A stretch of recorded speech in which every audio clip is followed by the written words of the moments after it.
I'm not going to really get into the process part of the budget right now, but I did have some couple of questions because I know we're talking about public protection, and certainly we have some questions about what's in there or where it is, if it's not here. So I was hoping maybe you might be able to shed some light if it's in this budget or if it might be in another part of the budget, or where it is or where it's not. But I wanted to talk about our correctional system in particular.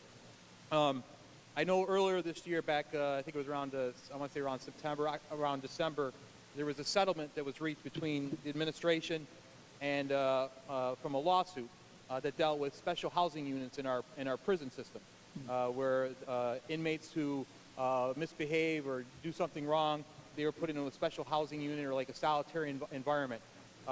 Because of a lawsuit, the state settled that for, I want to believe it was around $50 million maybe to address that issue. Do you know, was there anything in this budget or this bill that deals with that settlement or the funds for that bill?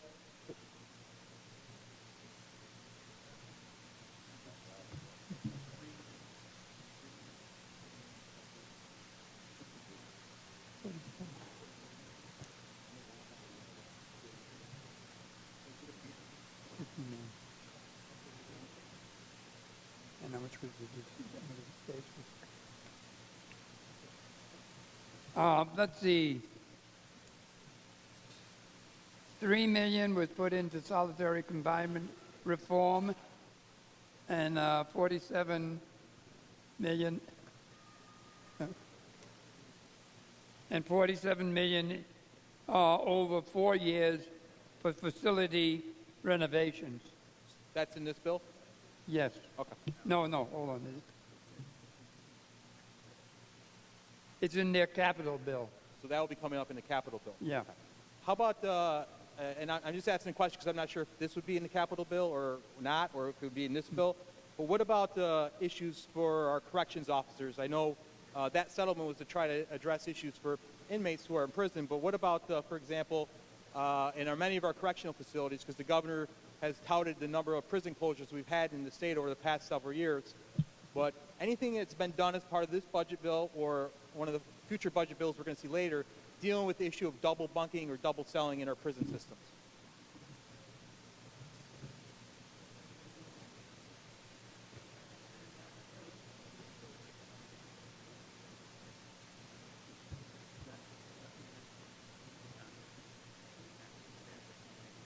There's nothing in this bill. So there's no plan by this administration or by this budget within this bill, and I know about prospective bill, but there's nothing that was going to deal with the problem that we have in our prison system right now with double bunking and double selling. Not in this bill. And are you aware if it might be in one of the future bills? So when that comes up, we can talk about that. Would that come up in the capital bill maybe? No, not at this point. All right. So there's nothing in this bill about double bunking or double selling, but there is something in here about dealing with the special housing unit lawsuit that was settled earlier this year. Yeah. Is there anything in this bill that was providing for more correction officers to be hired in our prison systems in this bill? I'm sorry. Is there anything in this bill that's provided for more correction officers to be hired within our prison system? Increase.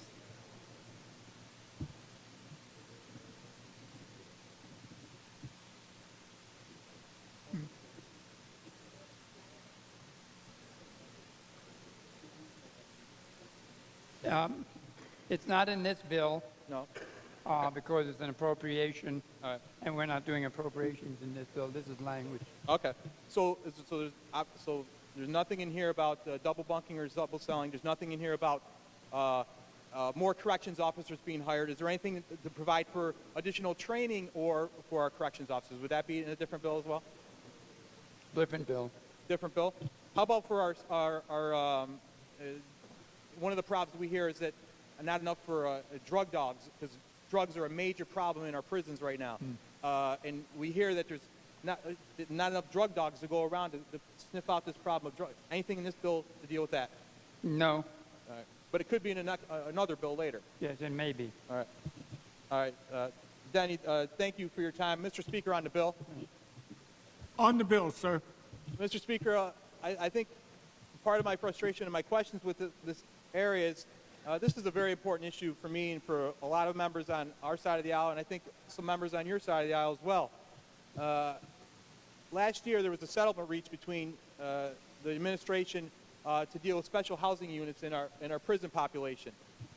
This was a tool that was used to deal with inmates who are violent, who are abusing the system, hurting corrections officers, hurting other inmates. And it took away some tools. The settlement took away some tools in using of these special housing units or solitary confinement. I have a concern about that because we're providing a settlement that's going to provide additional money to deal with that issue, but there's no more money to deal with new corrections officers in our prisons. There's no money to deal with training for our corrections officers so they can be safe and know what's going on. There's no money for drug dogs. Drugs, you talk to anyone, our corrections officers in our prison population, drugs are a major problem in our prisons, but not enough drugs for all the drug dogs for the prisons. I don't understand that. This governor has touted the number of prison closures he's made under his watch, including Monterey Shock, which in my opinion was the absolute worst decision, one of the worst decisions this governor has ever made, and this House accepting it. The fact of the matter is, each and every day, we have brave men and women that go into our prisons that go to work, and they don't know if they're going to come home or going to be attacked. Just recently this month, I had a corrections officer in Elmira who was stabbed 3 times. They were trying to break up a fight. They wouldn't listen, and they were stabbed 3 times. We have inmates that are continually being hacked. The assaults in our prison continue to rise. And the issue of double bunking and double selling is still there. I know some have said it's gone away. It's not. I've visited prisons all around the state in my district. You have bunks on top of each other. This is not a safe environment for the corrections officer, and it's certainly not a safe environment for the inmates in that type of situation. If we're going to make that type of commitment to settle lawsuits and make sure that services are provided for our inmates in the prison population, we certainly owe a responsibility and have an obligation to protect the brave men and women who risk their life, who go into a dangerous situation when they leave their families in the morning or night, if it's a shift work, and don't know what's going to happen. We need to give them the tools and resources so they can do their job. We don't want to know what's going on in the prisons. We drive by the prisons. We just hope that people stay in there. But there's brave men and women working in these facilities each and every day, and the fact of the matter is they're not giving the tools they need to do their job so they can be safe. We need to give them the drug dogs so they can sniff out the drugs in prison. We need to give them the training they need. We need to get rid of these double bunking and double selling situations to make sure the situation is safe for the corrections officers and for the inmates. And for talking about all the prison closures and wanting to say how good that is, the assaults continue to rise in our prisons. And the medium security prisons are getting worse and worse because the violent offenders, they're more in those medium security prisons as well. So I think this administration, I think this House really needs to look at this. I don't know, obviously it's not in this bill. Maybe it's in one of the next bills. I doubt it. I would like to see a commitment from this governor to stand up for those individuals who protect us each and every day, doing the job that we don't want to think about, seeing things that we don't even want to see or hear about, but they're at risk every day, and sooner or later, you're going to see another inmate stabbed or attacked, another correction officer stabbed or attacked, and one of the days they're going to lose their life. We need to stand up for these brave men and women who stand up for us, and that's a concern I have, and hopefully we can see more of a commitment from this administration and this body moving forward on this serious, serious issue.